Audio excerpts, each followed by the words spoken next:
And welcome back to Comical Opinions. This is Gabe Hernandez, and today we have a review of Van Helsing Annual Bride of the Night from Zenescope Entertainment. And in this oversized, double sized annual issue, Liesel Van Helsing teams up with her half blood sister by Dracula, Charlotte Le Fanu, on a globe-trotting quest to destroy every secret Weston Raw research lab. But before we get started, please like, share, comment, subscribe, and hit that bell for notification. Your attention is greatly appreciated. And make sure to stay to the end for the ranking and score.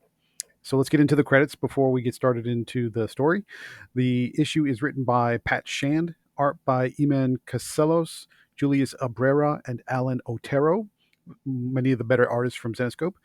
Colors by Walter Pereira and Max Flan Araujo.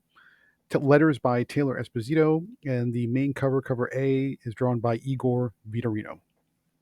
Before we get started into how we got to what's going on with Charlotte and Liesel, let's talk about how they got to this place.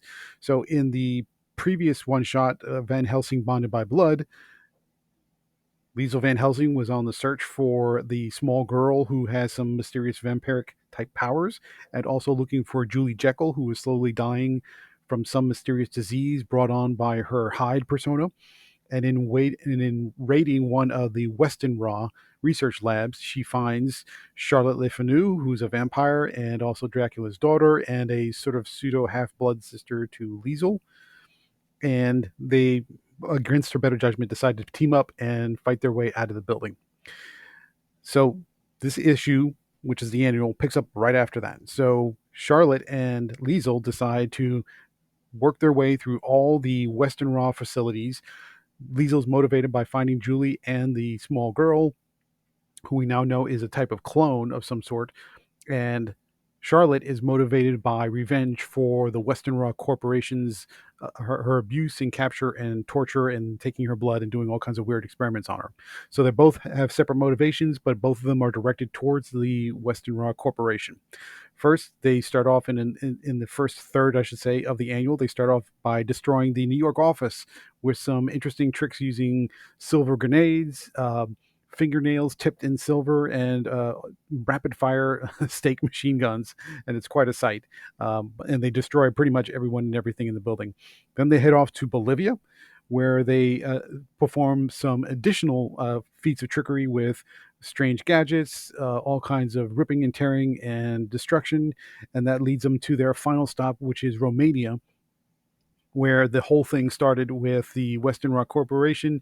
And wouldn't you know it, the person that they come up against, who is the mastermind of all their troubles, both for the little girl, for Julie Jekyll, and for Charlotte's capture and subsequent torture, is the one who started it all, Lucy Western Raw, who we haven't seen in a very long time. And it turns out that the clone, or the little girl that is being cloned, seems to be some kind of perfect version of all the different vampire powers combined with few of the weaknesses, is actually a little girl clone of Lucy herself. And so the three forces come together for a pretty raucous battle, and the heroes win, sort of, but they take some losses, and Lucy is supposedly destroyed, but maybe not. Depends on how you interpret the epilogue of the annual.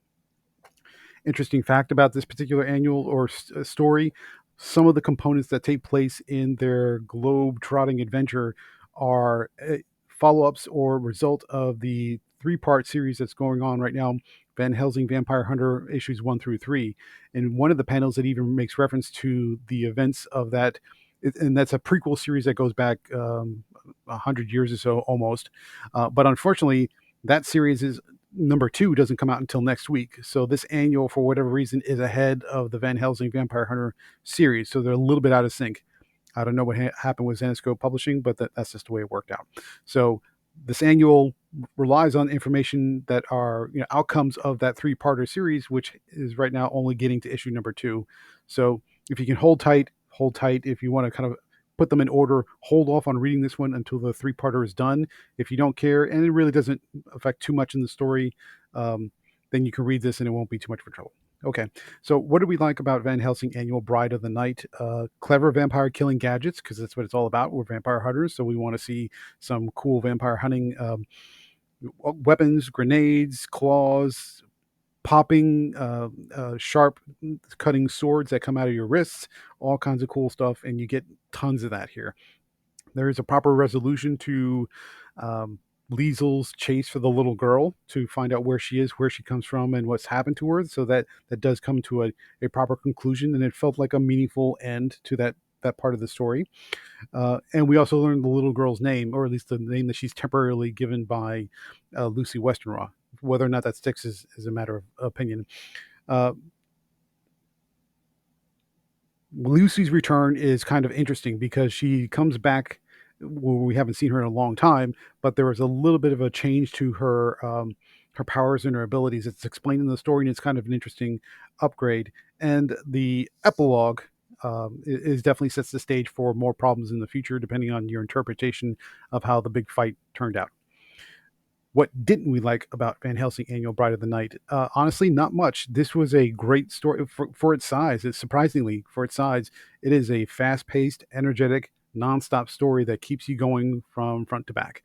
Pat Shand is turning out to be the premier writer over Van Helsing, especially for the character, or I should say, at Zenescope, particularly for the writer of that character, Van Helsing, and he's doing a killer job, no pun intended.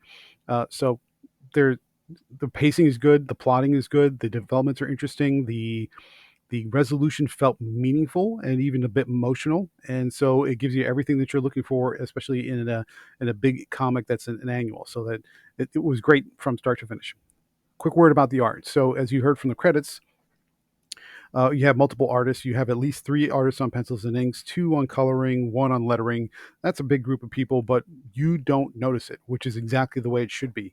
You can't really tell without looking and squinting your eyes and scooching up your face really hard to see the differences when one penciler and inker hands over to the next one. You can't really tell. The action looks good. The character designs look good, the figure work, the cleanliness of the lines, it all looks good, and you don't really see when one transitions to the other. You could probably guess based upon how the story breaks up into sort of discrete chapters. But honestly, overall, if you didn't know, you wouldn't know. If you said this was a single artist, it would look exactly like that, and it looks great. You get plenty of exciting action, lots of gruesome vampire killing, and it looks good from start to finish. Final comments. So, what do we think about Van Helsing Annual Bride of the Night? It is a winner. Surprisingly engaging and engrossing and energetic annual from start to finish, even though it's a double and a half size annual. Great story, great character development, great status quo changes, which what we like. We like when stories change something for the either the worse or the better, but at least something changes, and that the issue had meaning and importance for the character going forward. So you get all that and then some. And now that one door is closed for this part of Liesel Van Helsing's life, interested to see how the next door has now been opened and where it goes next, which is exactly what you want out of a character centric comic book. Therefore, we're going to give Van Helsing Annual Bride of the Night a 9 out of 10, solid 9 out of 10. Hope you enjoyed this review. But before you leave, please like, share, comment, subscribe to Comical Opinions for more reviews and analysis every week. You have a great day.